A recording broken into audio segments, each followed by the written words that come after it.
excellent, exciting atmosphere here. Lots of people hanging around and ready to run. I have no idea what to expect. I've never run this trail race before, and I haven't even been on the trails in years.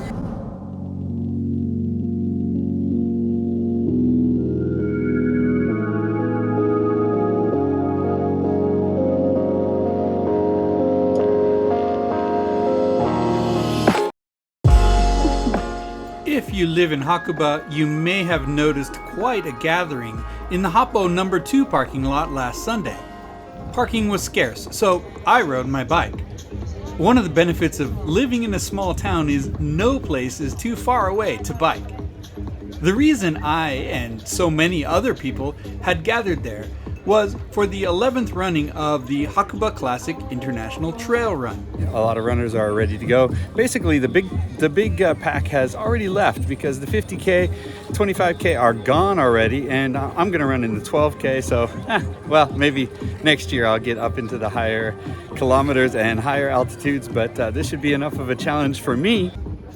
The race originated as a way to bring green season tourism to Hakuba. The Hakuba International Trail Run has traditionally been a grassroots event, the kind of event you'd expect in Hakuba, where the personal touch of caring volunteers feels more authentic than corporate events planning and sponsorship.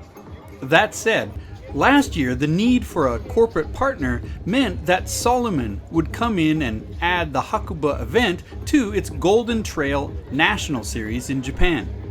More money would mean better management, but the Hakuba volunteer team would still play a major role. It also meant that the courses and events would change.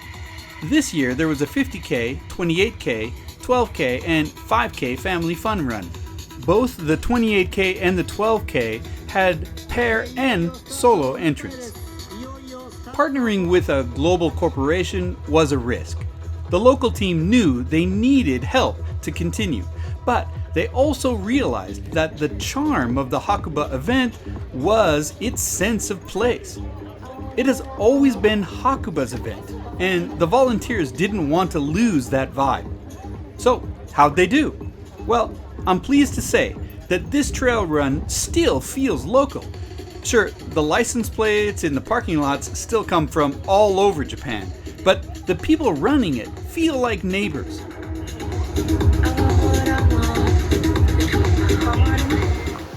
The race itself was stunning. The first trail came less than a kilometer in, a muddy but scenic single track through the forest along a gushing stream, no doubt part of the local rice field irrigation system. We started up some nice inclines that quickly gave way to some steeper climbs along a service road. After that, the real climb started. 400 meters on rain-drenched single tracks that required some sure footing and concentration.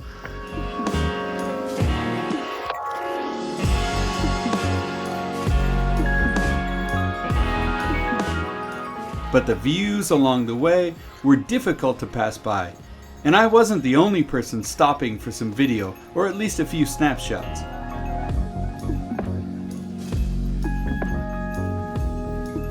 At the halfway point, my body was spent, but my mind was still fresh.